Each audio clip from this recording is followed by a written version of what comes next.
When the holidays start to feel a bit repetitive, reach for a Sprite Winter Spiced Cranberry and put your twist on tradition.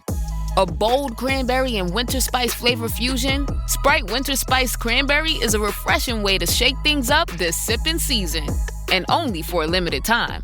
Sprite. Obey your thirst. In Walmart Sue Newville, time was ticking away. Only a few nights left till the big holiday. But last-minute gifters had no need to worry. Walmart Express Delivery got their gifts in a hurry. From Nintendo to Nespresso and Lego flowers, they could check off their lists in as fast as an hour. All of Who Newville, East, West, South, and North could order gifts up until 5 p.m. on December 24th. So this holiday, just do as the Who's do. With gift delivery this fast, they all gasped. From Walmart, who knew? Subject to availability, terms and fees apply.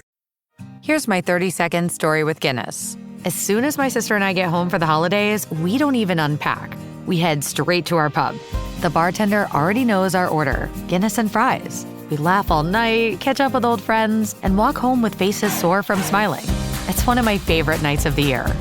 That was my 30-second story with Guinness. Guinness Draft Stout. Please enjoy responsibly. Imported by Diageo Beer Company, USA, New York, New York.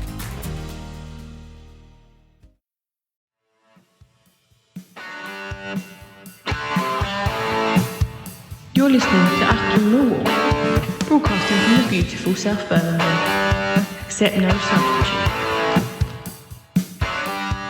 Ho, ho, ho, dear listeners. Welcome to a Christmas edition of Achtung, Millwall. Joining me to chew over a subject of Christmas Day fixtures of the past, it's Santa Claus himself. It's Neil Fissler. How are you, Neil? Mate, at least I haven't got the sack for Christmas, unlike Gary Rowett. Ouch. That was a strange one. What a strange move. I mean, we're just talking about Oxford listeners, obviously, but I think we'll retain a slight soft spot for poor old Gary Rowett to be sacked before Christmas when they're not in the worst position. It's an odd move, isn't it? Yeah, very odd move, mate. It's just it just shows how odd football really is. Very weird world. To kick a geezer out the door 2 days Before before Christmas. Boxing Day and the packed schedule to come. Yeah. 3 games coming up, and he's pretty tight at the bottom of the table, isn't it? So, well, everyone that I spoke to when I went to Oxford was saying how he's boring, he's efficient, but not, it's not the most exciting. But that's Gary Rowett. Anyway, wish him well. Happy Christmas, Gary Rowett, out there, if you're listening. I doubt he is, but still. Our subject, dear listeners, for your delectation is Christmas Day football. And I've just been doing a little bit of reading before the call with Neil this morning. It's actually a long, long tradition of games being played on Christmas Day, and it dates back to the Middle Ages, Neil. I don't know if you're, aware of this, but they had medieval football, mob football, the old town versus town games, which were always held on Christmas Day. There were no such concepts prior to 1871 of bank holidays, so you only had religious holidays. So for most working people, the only holidays and breaks were either a Sunday, which was for religion, or Christmas Day, which is also kind of for religion. But they would have these mob football games. The Royal Shrovetide Village game is mentioned here in Ashbourne, Derbyshire. And, the kind of traditional moving a ball from one end of the town to the other with a riot attached to whatever the contest might shape up like. But professional football has also had a tradition of playing on Christmas Day until relatively recently, Neil. Our last Christmas Day fixture, 1958. It's quite recent, isn't it? Yeah, Christmas Day football. I think the last one was, I wrote a feature on it when I was on the Sunday Express, so I ought to know. I think it was the mid-60s, I think. Yes, it was. It was in the very, it was in, 62, 63. Something like that. I believe that Dave Whelan played in one of the last games, and the Wigan. Yeah, the guy that broke his leg in the cup final, but doesn't like talking about it and doesn't live off it. But no, so basically, although I was researching rugby fixtures 2 or 3 years ago on Christmas, right, and I think amateur football continued into the very early 70s play Yeah. Christmas morning because, well, let's face it, it was an entertainment industry. Yep. And I think it only really stopped when the trains stopped running on a Sunday, on Christmas Day. On Christmas Day. Well, that made And that was in the travel difficult, didn't it? Yeah, and I think the buses stopped as well, so there was no way of getting around. So they stopped professional football, but the amateur football, it was kind of Hendon would play whoever their local rivals are, or somebody or something like that. They were very, very local games, but it just shows that football was the key entertainment at the time. Yeah, Cinemas absolutely closed. Cinemas closed because I looked that up earlier on. 1955, the cinemas were closed on Christmas Day. Yeah, and you only had very limited television. But back then, before then, you had no television at all. I guess you only had radio, and I don't know what the home service or whatever it was. It would have been lively. It would have been knees up time, would it? It would have been fairly, straight down the line, religion and hymns and carols. So yeah, basically. This was, as you said, but the Ashbourne in Derbyshire, I vaguely heard of that. I think it's one of those silly things they do on a Christmas morning now, isn't it? Well, they have a whole town that turn out, and that you've got to move one football to. I think there are some games where no one's ever won it because you never actually get the ball to whatever the object target involved, weren't there? And it's an excuse for a piss up and a fight, basically. It's just like modern football, isn't it? There's nothing new in this world, listeners. It always goes back. There's always something that's happened like it before, and some things run in the national blood. And I think mob football is an example of that. But that's what Christmas football was. It was the time when people were off work, so you'd actually play the team at home on Christmas Day, and then away on Boxing Day. But there were instances of the players getting the train. I think I read something. The Manchester City were at Plymouth or somewhere, and the players ended up getting the train back together and things like that. And there's some journey, Manchester to Plymouth. Yeah, exactly. But they do these kind of things, and I think it was only when transportation is probably there's probably more intelligent people than me and you that probably know a little bit more about this. But it was only when I think getting around became more difficult. You got two themes from what I can tell. My little bit of research I've done this is you got the railways, development of railways, which happened across the 1850s, 60s, 70s, and 80s. So gradually it became easier to travel. So that helped the Football League's development as a concept, because previously it was very difficult to get around the country. And then, as we've mentioned already, the 1871 there was the Bank Holidays Act, which created the concept of national holidays based obviously around the religious landmarks, but you actually got a day off of work, which gave the opportunity for people to get out of the house, and football was the preeminent choice of pursuit. Just looking here, I mean, the first Football League match to be played on a Christmas Day meal was Preston North End versus Aston Villa in 1889. 9,000 people. Yeah, 9,000 people turned out for that one. And I love this story. Obviously, derby matches would lend themselves to holiday. Still do, don't they? Holiday periods. Blackburn versus Darwin in 1890, played on Christmas Day at Ewood Park, ended in a Christmas Day riot with no seasonal goodwill on display, it says here. This is an article in 442 magazine.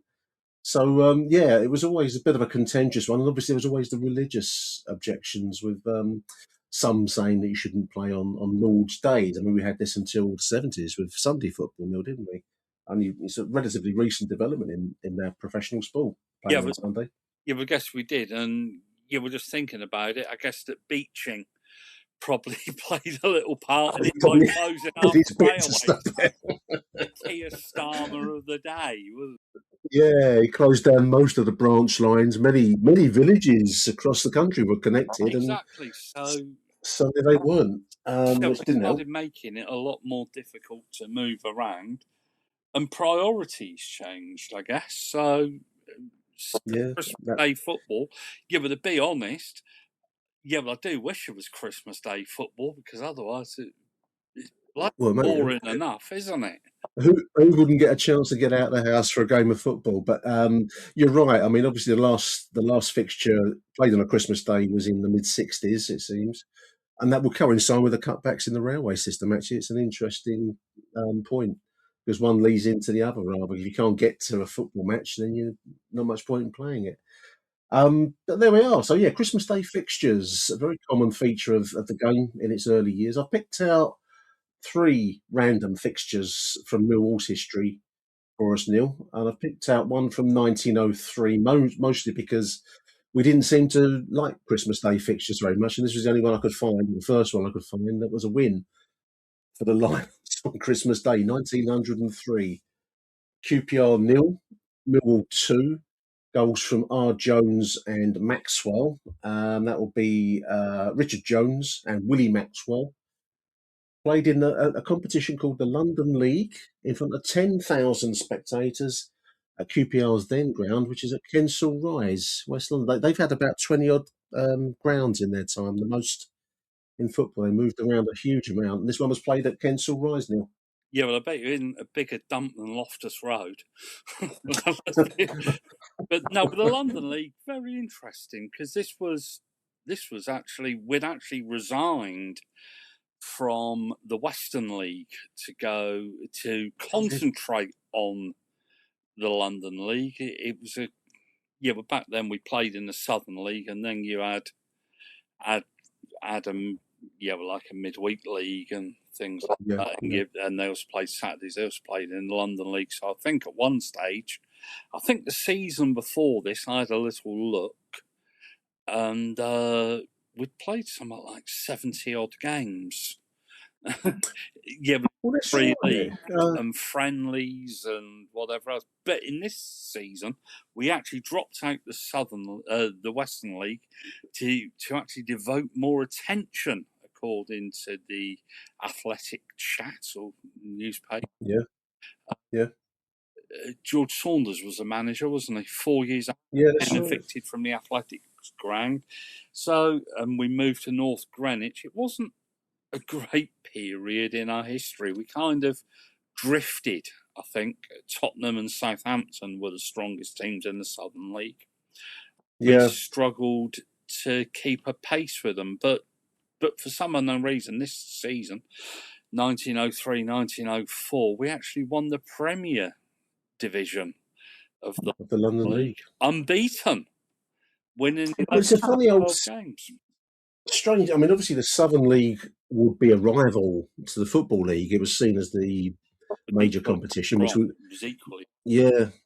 That's right. Seen on a par, wasn't it? We were champions in its early, instrumental in its formation. The Southern League, the London League, is described as a reserve competition, I suppose, but it was actually taken quite seriously. And as you say, we did focus on it and won it in this particular season, 1903, 1904.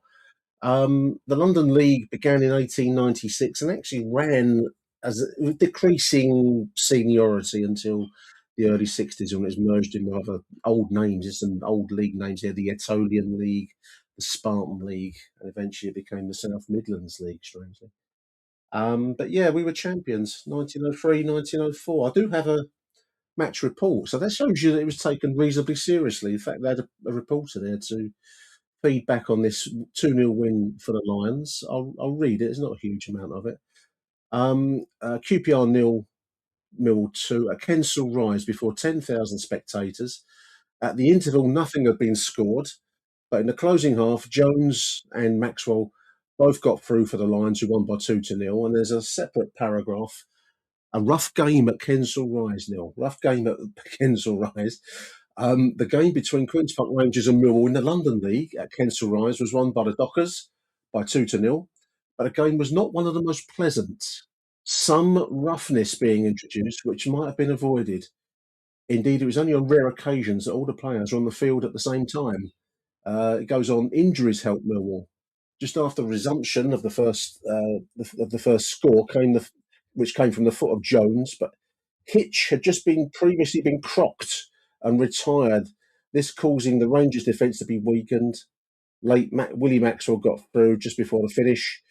At the close, Neil, the crowd got out of hand and some feeling was displayed beyond a few verbal expressions, but no damage was done. That's good reporting, isn't it? Well, I'd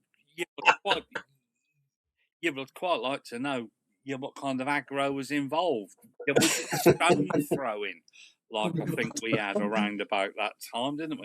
An exchange of views, certainly. I think you could say that much. How much further it went, he doesn't really touch on, but you get the picture. Yeah, but the Corinthian spirit wasn't, and Christmas spirit certainly wasn't in evidence, was it? That day. No, a rough day in Kensal Rise, listeners. Your Millwall team from this 2-0 win at Kensal Rise, some great names here, Neil. Tiny Joyce, Andy Easton, General Stevenson, great name, Jimmy Riley, Jock McLean, Arthur Miller, Mickey Moran, Willie Maxwell, Ben Holtz, Ernie Watkins, and Richard Jones. That's an old school name. Dick Jones. Dick Jones. Forgive me. In fact, I should have known that because I picked out Dick Jones from Neil's A to Z book.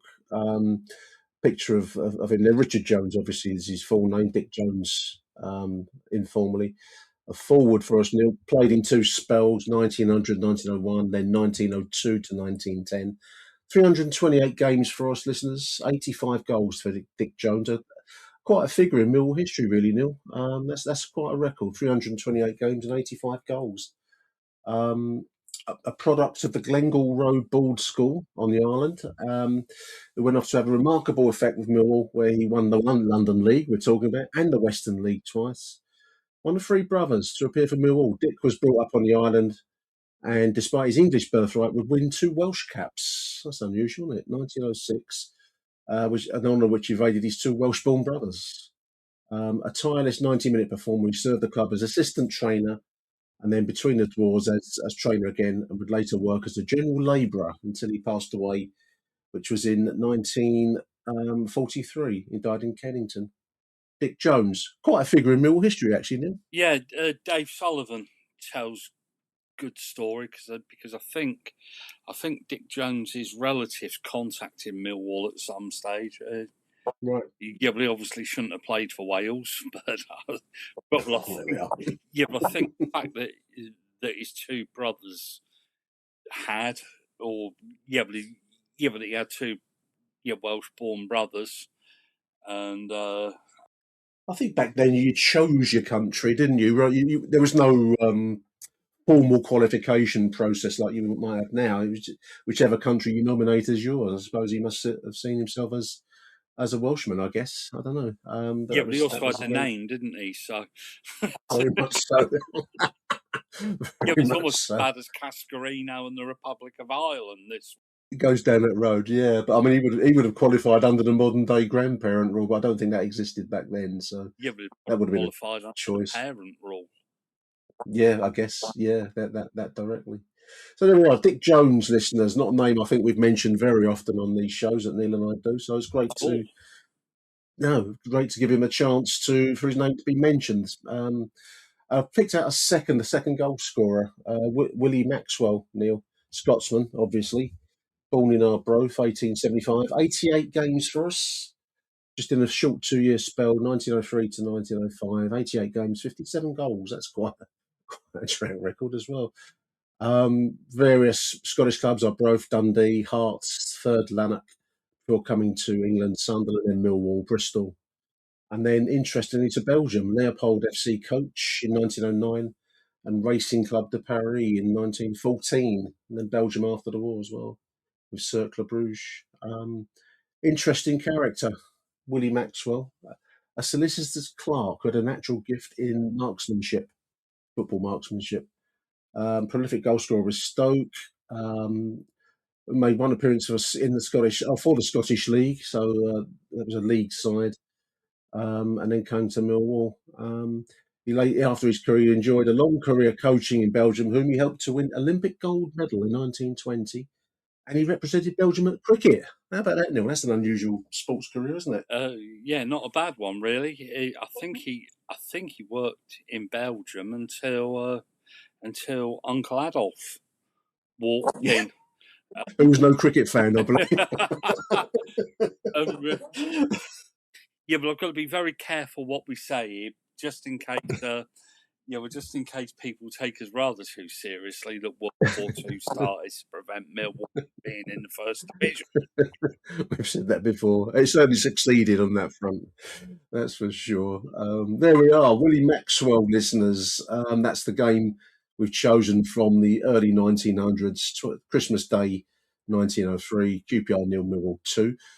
We're going to take a very short break, Neil, and then we're going to come back after these adverts, if there are any, with Millwall 0, Crystal Palace 0, 1914. Stay tuned, listeners. This episode is presented by State Farm. Having insurance isn't the same as having State Farm. It's like needing the protection of an offensive guard on the football field, but getting an elementary school crossing guard. Sure, they're both guards, but you can only trust one to keep your quarterback safe when the game is on the line. So don't settle for just any insurance when there's State Farm. Like a good neighbor, State Farm is there. This episode is brought to you by LinkedIn. Psst, healthcare pros, word's out, and it's too good to keep quiet.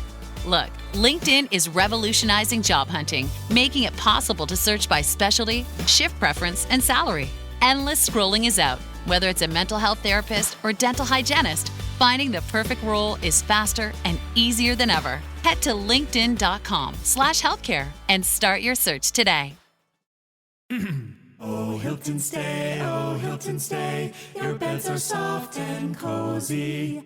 No lumpy couch, no stiff futon, no shower line at crack of dawn. Oh, Hilton Stay, a holiday you're saving. When you want holiday comfort you can count on, it matters where you stay. This season, enjoy spacious, comfortable rooms and friendly service when you book with Hilton instead. Hilton for the stay.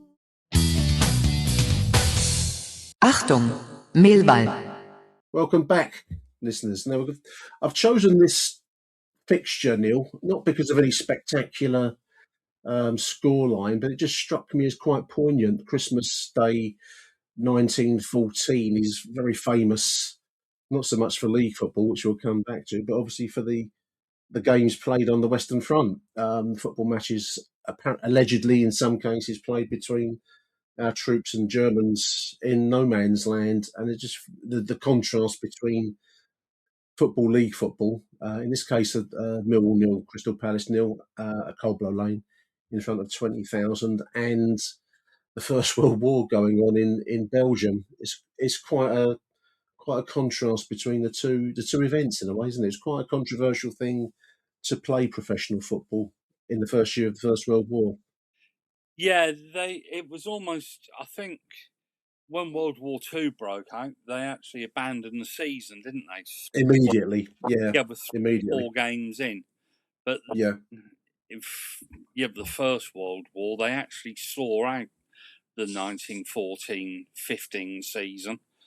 They did. I think they went to the London Combination or something.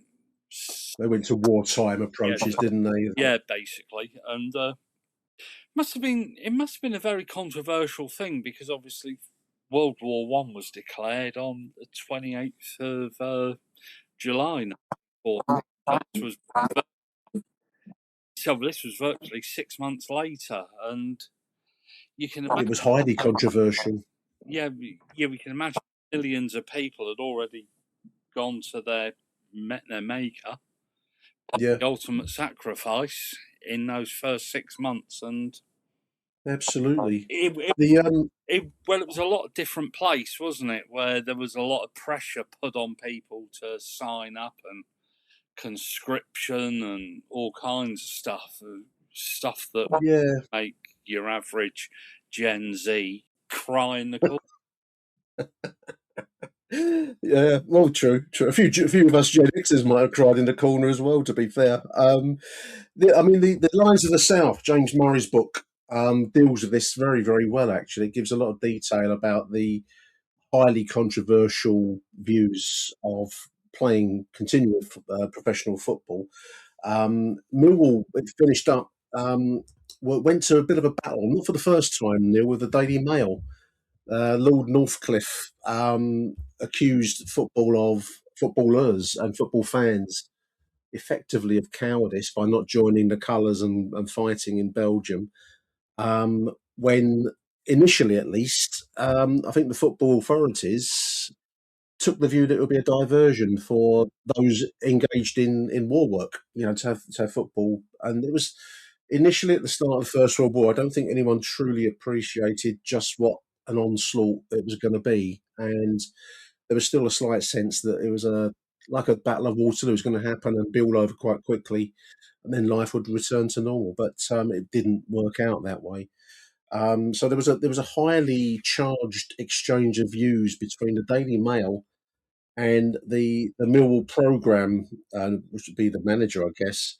And I'm just going to read a little bit of this because it's written in the style of the Times. But the Millwall programme of September the 21st summed up the views that the Millwall particularly took the vanguard. There's accusing the Daily Mail of hypocrisy because they would sell their Saturday night highly lucrative sports editions of their newspapers reporting the football scores while slagging off the footballers for playing games and fans for attending games.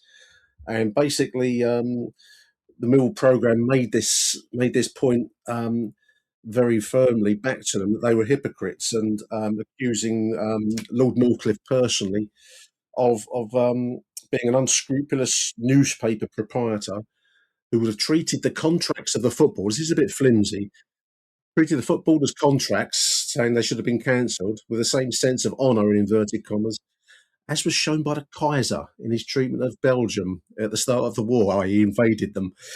So they accused Northcliffe of being a hypocrite, and so the battle would continue in a war of words.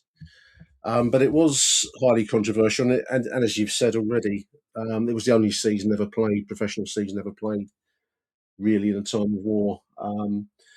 So there we are. The game I've chosen was a 0-0 draw, played at Coldblow Lane in front of 20,000 in the Southern League.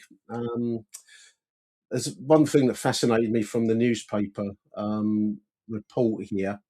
It was an advert for a boxing ring, actually, Neil. And one or two listeners might well know this place. But this was actually a boxing ring called The Ring, and it was located on the corner of the Cut and where Suffolk Station is now. There's a pub there called The Ring, and it just struck me because my grandfather used to go regularly. He was a great fan of the boxing at The Ring, loved it there. I think it took a bomb in the Blitz, so it's no longer there. There is a pub there which has, kind of reference to The Ring. But this fight here between Charlie Ward of Blackfriars, Neil, and Billy Rowlands at The Ring in Blackfriars Road, South East. 20 rounds of, what weight are they? Can't see the weight here. 20 rounds of boxing, though. That was the lead fight.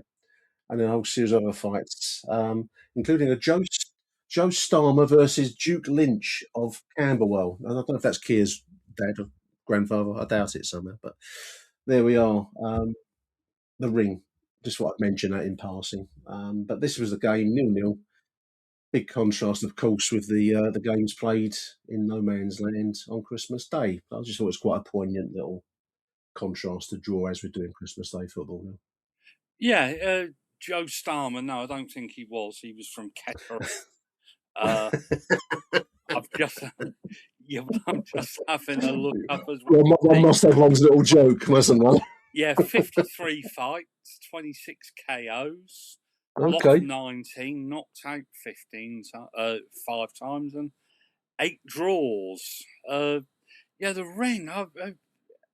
I've read quite a bit about this. Len Harvey. I think actually Len Harvey used to fight there on a regular basis. And World War I think they were almost expecting it to be over by Christmas, weren't they? I think there wasn't much. Everyone did. I think that was the idea. All be back home for Christmas, Didn't work out that way, of course. and so gradually sport. I don't know about boxing. I suppose everything went into wartime mode, as we would see in the Second World War too. But certainly for this season, strange season, 1914-15, it was played to a finish. The Lions would finish 8th in the Southern League in this final season of professional football of the First World War. Southern League was won by Watford. Relegated was Gillingham and Croydon Common. They didn't rejoin after World War One. Croydon Common. There we are. The Ring, incidentally, listeners, bills itself as the most elaborate, comfortable, and best ventilated arena in the world. It's quite a claim, isn't it, for the Ring? Yeah. Saturday night at the Ring. Funnily enough, I'm just actually looking up as we speak. They seem to fight on a regular basis. Duklich and Starmer. Actually, Starmer lost this fight on the 14th of December. Yeah. I'm just actually having a look at the event. Christ, it was one hell of a card. You actually had a Private W. Mannering fight on this. And Driver A. Mason on his debut beat Will Dryden. The bantamweight contest, a Private LaBelle. I suppose it's a purse, isn't it? Money would have been hard to come by, and if you could prove yourself in the ring, you could earn a few quid. Yeah, no, Starmer actually definitely lost. No relation to Kia, dear listeners, as far as we can. No, I don't think it was. No, I don't think it was. The other small advert, which is actually underneath the advert for the Ring here, which caught my eye. The starling shooting, going out shooting starlings on Abbey Wood. The gun club of Abbey Wood are going to go out and shoot birds. I'm not sure you get away with that nowadays, going up onto Abbey Wood to shoot the starlings. Yeah, but no, Andrew Mountbatten Windsor certainly wouldn't, would he? He won't. No, he's had his licence taken away. There we are. But then again, that probably wouldn't bother most people in South East London, would it? Absolutely. So there we are. That was the 1914 Christmas Day game, Mill 0, Crystal Palace 0. And I've one last fixture for your interest, dear listeners. The final one that I found, the last game that we ever played on a Christmas Day, Neil, was a loss in typical Millwall style. 1958, Christmas Day, 1958. Front of 9,260, played at Coldblow Lane. Mill 0, Chester City 1. We would actually go to Chester on the following day. I think that was a 0-0 draw the day after, but we would lose this one 1-0. There is no press report because obviously the papers, I don't think they would have printed on Boxing Day. Certainly couldn't get a report in for this loss. But that's the last time we played on a Christmas Day. It was 1958, but it would continue into the early 60s elsewhere. I had to laugh because when you're doing research, listeners, you find what you find. But this was a game played just before Christmas, and I love this headline, Neil.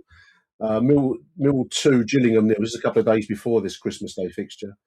It's described as this game was a disgrace. The manner in which this game was played at New Cross on Saturday can only be labelled a disgrace to league football. Neither side seemed prepared to settle down and play football, and it was apparent that players of both sides were content only in seeing who could kick each other off the field. That sounds all right to me. Yeah, with hypocrisy in newspapers. Yeah, it's never really caught on, has it, since? Yeah, but I wonder what they would make a Rowett Ball. God knows. Some of these reporters. It seems as if they almost expected... I don't know what they expect. This is the Chatham Observer. They expected a Vicar's Tea Party or something. We're playing the Jewels at the Den, and it's turned into a kick festival. And it's in Division 4 as well, incidentally. So, yeah, but it's not going to be Lionel Messi standards and anything else, is it? It's going to be a good old bit of rough and tumble. I don't know what some of these people actually expect. Yeah, but no. It just seems absolutely ludicrous. On one occasion, goalkeeper Reg the Cat Davis, resorted to fisticuffs, Neil. Fisticuffs against Bill Patrick for no apparent reason. Apparently, this the report has it. And when he blatantly fouled Bacon in the second half, Gillingham's appeal for a penalty was turned down. The referee just booked took two names in the games. It was a man's game back then, clearly. Yeah, but in those days, if you had your name taken, you had to go before the FA to explain why you'd had your name taken, and you were in danger of being banned. And but it was nothing. Yeah, but that was the last resort. Well, and it's illustrated here. This is late in the game. Gillingham defender made another tackle on Crowshaw. This time, referee Mr. Stock threatened to get his book out, but it was too late. This is all in bold font now because Millwall decided to take up the challenge, and in the ensuing exchanges, it became a physical battle in the mud. That sounds like Cold Blow Lane as I remember it, Neil. Yeah, no, definitely. Yeah, but it wouldn't have been a pitch. Yeah, but it wouldn't have been a pitch as they play on now, would it? No billiard table footballs back then. Exactly. And but when you're dealing with combustible characters like Reg Davis, in front of the Cold Blow Lane crowd. Yeah, but exactly, and but it would have been Dockers. Yeah, but no prawn sandwich brigade amongst it. And you got Gillingham wanting to kick their way to a result. So what are you going to get? You're going to get a response. Yeah, you'd have certainly got. Yeah, we'd have certainly got that from the crowd. Can you imagine? Can you imagine full-blooded challenges and bottling out? And it sounds like I would love to have seen it. Actually, it sounds quite good. Mate, it would have been. It would have been superb to have been there. Just to. There's too much of this pansying around in football now. They almost blow on somebody and they fall over. Not in these. The diving. I know. I was watching one last night. Fulham. One of them shirts hugged on the Forest, I think, and he went over like he'd been kicked. I mean, all he had was his shirt pulled, So that doesn't sound like that event at Cold Blow Lane with Reg fisticuffing for no apparent reason. With the Gillingham defender. Great stuff. There we are. That's my take on Christmas Day football for you, dear listeners. Neil, you tempted us earlier on with a little snippet of cricket-related morsel for Christmas Day. What you got, mate? It's not quite Christmas Day, but if you remember... Christmas Eve. Well, it wasn't even then. It was almost... If you actually remember, in lockdown, we did a series of shows, didn't we? On various subjects, and one of them was cricketing Millwall players. And over the last few weeks, I can add to that. Here we go. I'm not going to add to it now because I haven't actually researched them all properly. But probably 4 or 5 reserve team players at various points of Millwall history that have played for Middlesex, Surrey and Kent. Okay. So we will research that and we will do... Yeah, we'll do an ad too. I think why not? For lockdown at some point, probably in the summer. Warm weather show. That sounds good. Yeah, well, it's not freezing your nuts off if you go outside like I did to take the bin this morning, and it is absolutely potatoes. Well, you're further west out into the Atlantic Ocean down there, mate. So yeah, you will be copping it. There's actually a book I wanted to talk. I just wanted to tell our dear listeners about a former Millwall manager called Bill McCracken. There has just been a book released called The Offside King, The Life and Times of a Football Legend. Bill McCracken, obviously, managed us just before World War II.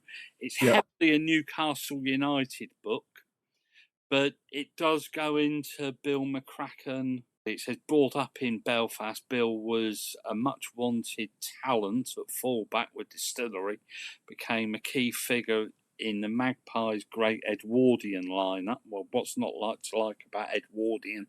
And a career spanned more than 20 years. He claimed notoriety for his perfect execution of the offside trap a tactic which caused uproar on the terraces. And this book goes into some detail on that. It kind of glosses, it doesn't gloss over his Millwall career, but it's mentioned in passing, I guess. Yeah, basically. So if anybody is looking for something to read, or will even as Kindle Unlimited, you might like to try that. I'll have a read of that. We'll do that another day. Then Bill McCracken, the inventor, looking at Wikipedia, the inventor of the offside trap, 1883 to 1979, described by the illustrious Italian coach Vittorio Pozzo, who had personally seen him play, praised McCracken as being the master of Fiori Gioco, offside. He loved it, and that would obviously influence Italian football for many, many years. He wrote a book explaining his offside trick. That sounds a bit sneaky, doesn't it? The offside trick, the offside trap. But there we are. Bill McCracken. I should look forward to that, Neil. Great stuff. There we are, dear listeners. Just one other thing we ought to go into. Yep. We're recording this on the 23rd. Yep. And the 23rd of December is actually the anniversary of George Petchey's death. Died in 2019, I believe. I didn't know that. I'd forgotten, but I read it on that Fountain of All Knowledge Facebook this morning. An interesting character. In fact, we might we'll save that for another day. Do a little show on George Petchey. He's an interesting character. Obviously, Millwall managing very, very difficult circumstances at the end of the late 70s. He left us as a much maligned figure, but there's actually a lot more to him than just the ills of Coldblow Lane in 1979-80. But yeah, I hadn't clocked that it's the anniversary of his passing. So in memory of George Petchey, R.I.P. George Petchey. That's great stuff, Neil. I just want to close, listeners. I just want to say Happy Christmas to everybody. I'm sure Neil and I are jointly sending out our festive best wishes to everybody. Thank you for listening to the show. Thank you for everyone that bought a calendar, generated that fantastic total of £1,000 with our mystery donation, adding 200 quid to it. But we've done brilliantly to get £1,000 for the Food Hub. That's why we do this podcast. That's what it's all about for me. And I appreciate the input of Neil and all the other contributors, because it combines to make a very different and interesting show. And hopefully you get a lot out of it as a listener. So happy Christmas, one and all. And I should be back after the Ipswich game, Boxing Day, Neil. Fingers crossed for a result there, mate. Yeah, the only positive thing about not having football on Christmas Day is we can't lose, can we? And it can't bucker up. But it's bad. Yeah, but it's bad enough actually. Boxing Day being ruined by a game of football, isn't it? It's very, very Millwall. Yeah, exactly. And our injury situation, although it seems to get better and then get worse almost immediately, it's just such a great thing, isn't it? To get out the house on Boxing Day, to get down to the game, and I think we owe you a great debt of gratitude, Nick, for continuing to do this podcast week after week with the likes of Merv, top bloke, a publisher. So I've got to say nice things about him, and all the other contributors, Michael, Harry. Yeah, we're a good range. We've got a lot of different voices, and I really enjoy doing it. So as long as I can say that, we'll crack on with it. So but that's why we do it on